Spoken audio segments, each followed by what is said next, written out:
C'est quoi le pouvoir d'une histoire qu'on se raconte à soi-même? Parce qu'une histoire, des fois, ça nous sauve, des fois, ça nous garde en vie, des fois, ça nous donne une raison de nous lever le matin, parce qu'il y a des gens qui ont traversé des mois dans des camps de concentration en se racontant des histoires, en s'accrochant à quelque chose. Une histoire qu'ils tenaient dans leur tête, qui leur permettait d'avancer de jour en jour. Mais des fois, l'histoire qu'on tient tellement fort, c'est elle qui nous empêche de voir ce qui est juste devant nos yeux. La porte qui s'ouvre, la main qui se tend, le visage qui ment. Aujourd'hui, je vais vous raconter l'histoire d'un jeune homme qui a cru à une histoire. Qui a cru tellement fort qu'il a traversé un continent pour la vivre, mais qui n'est jamais revenu.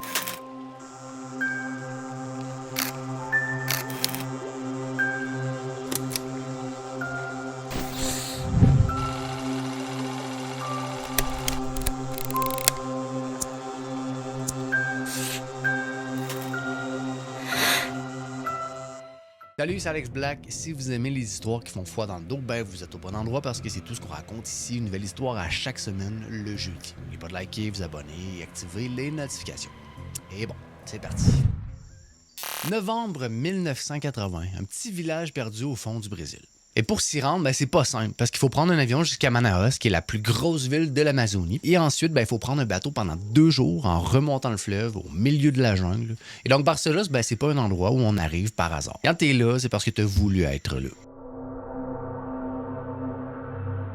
Et sur la véranda d'un petit hôtel, il y a un jeune homme qui est assis à une table. Il s'appelle John Reed, il a 28 ans et il est originaire de San Francisco. Et en face de John, il y a un homme qui est à l'opposé total de lui, il est torse nu, la peau brûlée par le soleil, tortue tatouée sur sa poitrine.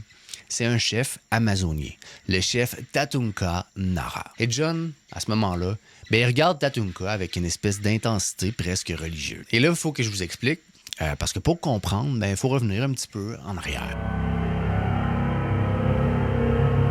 John, depuis qu'il est vraiment petit, il rêve de l'Amazonie. Vraiment depuis qu'il est petit gars en Californie. Et un jour, il tombe sur un livre. Ce livre-là, va changer toute sa vie. Le livre s'appelle La Chronique d'Akakor. Ça a été écrit par un journaliste allemand, Karl Brugger. Et dans le livre, on raconte une histoire quand même assez incroyable. Vraiment incroyable. En gros, l'histoire, c'est qu'au fond de l'Amazonie, il y a une cité. Une cité perdue qui s'appelle Akakor. Et cette cité-là, elle aurait 12 000 ans. Comparable aux Incas, aux anciens Égyptiens, sauf qu'elle, elle serait encore plus ancienne. Et en plus, son peuple descendrait directement des dieux. Et selon le livre, quand les Européens sont arrivés en Amérique du Sud, le peuple d'Akakor a fait quelque chose de fou. Ils sont allés sous terre. Ils ont creusé des galeries, ils ont rebâti leur cité dans les profondeurs pour avoir la paix. Et ils y vivraient encore aujourd'hui. À garder un trésor qui a été donné par les dieux. La plupart des gens qui lisent ce livre-là, trouvent ça intéressant, c'est quand même cool, mais ils savent quand même que c'est de la fiction. Du moins, ils en doutent fortement. L'auteur a probablement inventé tout ça pour vendre des livres. Ce serait pas la première fois. Et il y a même des historiens qui ont démontré que tout ça, c'était juste impossible. Mais John, lui, il y croit. Mais il y croit pour une raison assez précise, parce que dans le livre, il y a une seule personne qui dit avoir été à Akakor. Un seul. C'est un chef amazonien, le chef Tatunka Nara, avec une tortue tatouée sur la poitrine. Et donc John se dit, si Tatunka existe pour vrai, nécessairement le reste existe pour vrai.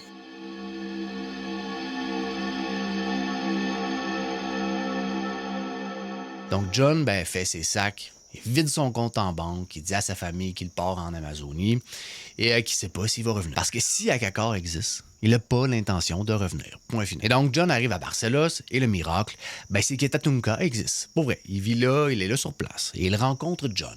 Et là, pendant 10 jours, John et Tatunka se voient presque à tous les jours sur la véranda du même hôtel. Et Tatunka lui raconte des histoires, dans un anglais un peu cassé, avec un accent très lourd, des histoires d'Akakor. Il parle de galeries souterraines, il parle de trésors, il parle de rituels millénaires.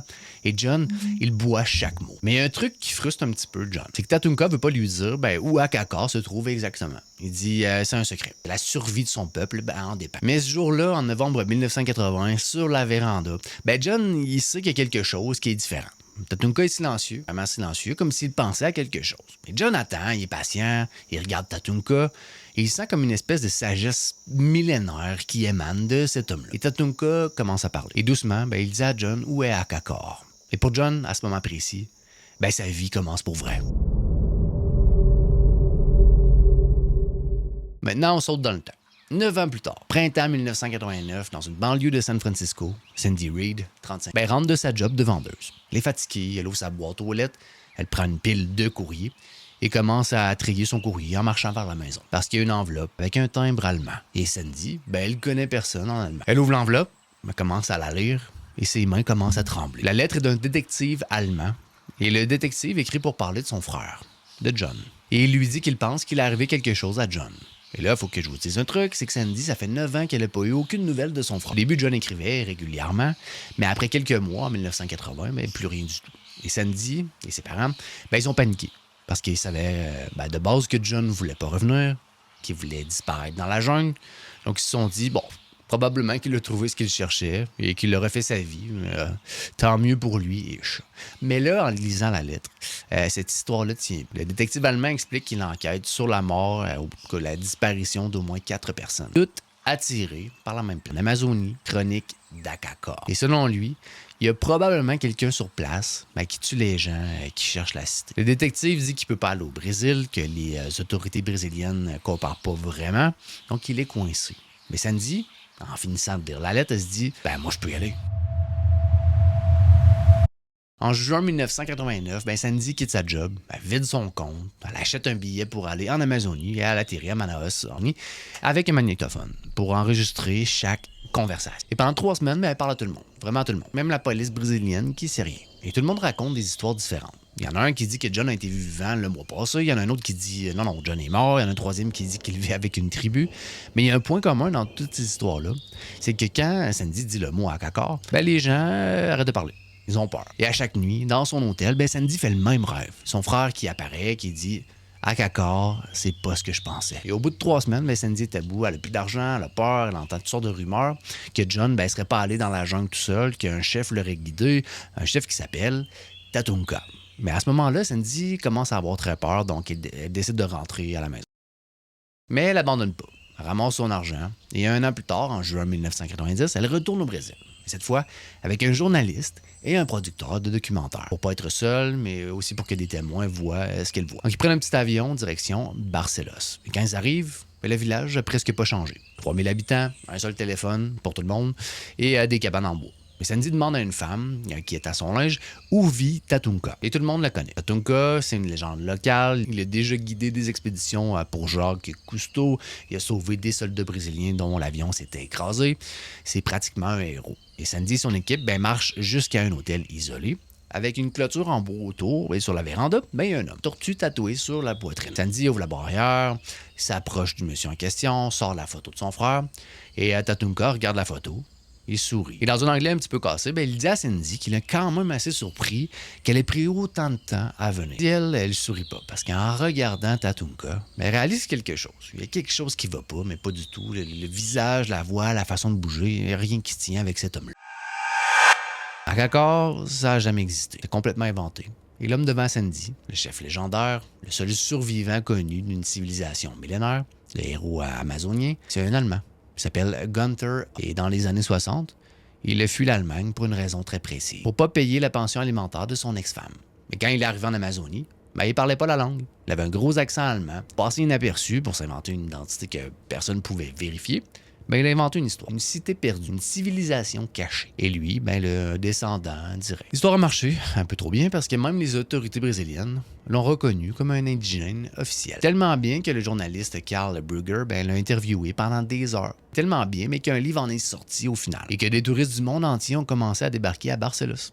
Mais là, Gunther s'est retrouvé pris dans son propre mensonge. Parce que tout le monde le connaissait, il avait une espèce d'aura qui venait avec ça, et toute son existence, en fait, dépendait de ce mensonge. Mais il ne pouvait pas non plus laisser quelqu'un trouver Akakor, parce que Akakor n'existait pas, mais aussi parce que ça démontrerait qu'il était un menteur. Et donc, quand un touriste insistait un petit peu trop pour y aller, le touriste disparaissait. Sandy et la police allemande croient que c'est ça qui est arrivé à John. Parce qu'à ce jour, ce mystère-là n'a pas été résolu.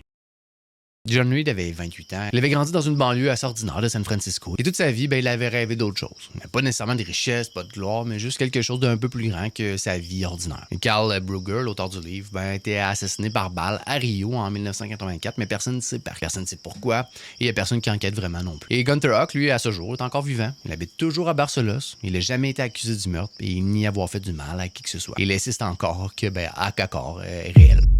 Il y a quand même un truc qui me reste collé dans tout ça. Advenanka, c'est Gunther. Ben, Tatunka, qui est l'auteur du meurtre, si meurtre il y a eu, c'est lui qui l'a tué, puis si John est mort. C'est que Tatunka, je le vois comme un gars assez ordinaire. Pas mort nécessairement à cause d'un monstre, et plutôt mort par quelqu'un d'ordinaire. Un gars qui voulait pas payer sa pension alimentaire et qui a inventé un mensonge pour se cacher.